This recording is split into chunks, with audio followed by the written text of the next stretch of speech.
Hey, Rising Church, welcome to another round of Groves. I hope you guys had an exciting discussion, kind of sharing some of your maybe scary stories or some of the hardest things that you've ever done in your life when it comes to physical fitness or whatever else. Today on our Grove video, we're going to be talking a little bit more about what we talked about this past Sunday.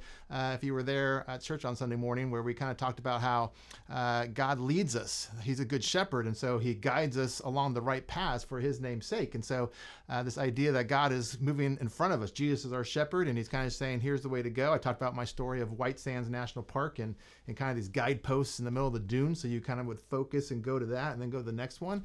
And so kind of following up on that, just kind of want to share a story about another national park where something similar happened and kind of a couple different angles on it. And that happens to be at Canyonlands National Park. If you don't know where that is, it's in Utah. It's near Moab, so there's actually two parks next to each other. Arches National Park, which you've probably heard of, and Canyonlands. Canyonlands is kind of a weird park because it's pretty spread out. So there's two different main sections of the park. One being what's called Island in the Sky. And so when you go to Island in the Sky, I didn't go there on this trip, but I was there back in 2020. It's called Island in the Sky because it's this mesa and it's super high up. So it's kind of like this island way up in the sky, kind of this plateau. And so you get up to the top, and from the top, you're like more than 1,000 feet above the canyon. And then the canyon just keeps going further and further down up to, I think, 1,500 feet, 2,000 feet below kind of where you're at when you're at the top. And so from up there, you can literally see 100 plus miles in every direction. That's why it's Island in the Sky. And so you go up there. I remember being up there and watching the sunset, and you can just look and you can see the La Salle Mountains. You can see down to the Colorado River and kind of how it's forming all these different canyons below you. And it's just this broad view. And so when you're up in Island in the Sky, it's kind of like maybe the view that God has of our lives, where you can kind of see everything and you kind of see the full picture. And sometimes we get those glimpses of where we're supposed to go in life, and sometimes we're kind of scratching our heads going, I don't know where to go next. I can't see. So sometimes we get that and sometimes we don't, which is the other side of Canyons National Park, which is another section that's called the Needles. The Needles is 75 plus mile drive from Island in the Sky. So that's where you have to drive 2 hours to get there.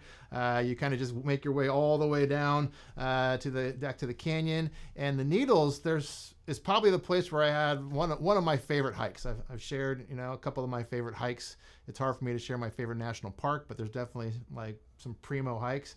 And this was one of them. I was camping there, and there's a hike there called Druid Arch. It's 11 miles. I don't know, 1,000 something feet of elevation gain. And so I went on this hike, and I like to go first thing in the morning before anybody's there. I literally went on this hike, didn't see a single person until I was like on my way back, a couple miles on my return, then started to see the people coming. And so I had this hike completely to myself. I had this whole entire Needles section, I guess if you would say that, all to myself. And the thing that was really cool about this hike is that it's kind of like weaving in and out of these massive canyons, big, huge rock formations, kind of just like you have to squeeze through these rocks, kind of like these narrow paths every once in a while. But when you kind of come into these open areas, it's very hard to tell where the trail goes. And so you're like, I don't know where to go. Like sometimes it's obvious, and sometimes you're like, I'm going up this wash, up this little kind of dry creek bed. And it's hard to tell where I'm supposed to go, if I'm supposed to go up this way or up this little canyon chute or up this direction. And so along the way, they kind of have what are called cairns. I don't even know if I'm saying it correct. Cairns, Cairns. And what that is it's a stack of stones. And so they would stack, the rangers or whoever else would stack these stones. And when you saw the stones, you would know you're on the right path, or would say, this is the direction you need to go. When you kind of come to a fork in the road, you would look further down the fork and you would see the cairn. You would see this rock formation that was rock on top of rock on top of rock on top of rock. And then you would know, okay, that's the way I'm supposed to go. And then if you kind of were like, I don't know if I'm on the right path, you would just see, you have to pay attention because it would kind of blend into the environment because there's rocks everywhere. But you would see this kind of man-made rock formation, not huge, only like maybe, 6 to 12 inches tall. And that's how you were guided to get to the end.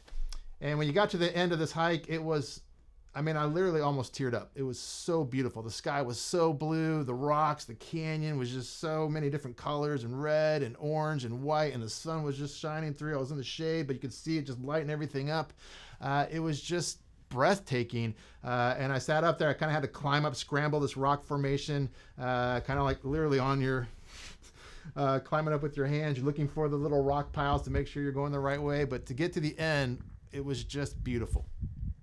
And so it kind of reminds me of these little rock piles. It's kind of God's guideposts again, saying this is the path, this is the way, this is the good path, this is the right path. If you don't see these things, then you're definitely on the wrong path, going the wrong direction. You're not going to get to your destination. So look for the rock piles, look for the cairns, and they will help guide you. It's interesting in Scripture, in 1 Samuel, there's this word that some of you may be familiar with, an Ebenezer. And you probably know from Ebenezer Scrooge from Christmas Carol, and he's like the bad guy, like, right? Bah humbug. But the word Ebenezer is actually Hebrew, and it's actually a pretty powerful and strong word. It's the two words combined. It means a rock, stone, Eben. It's Eben ha-ezer.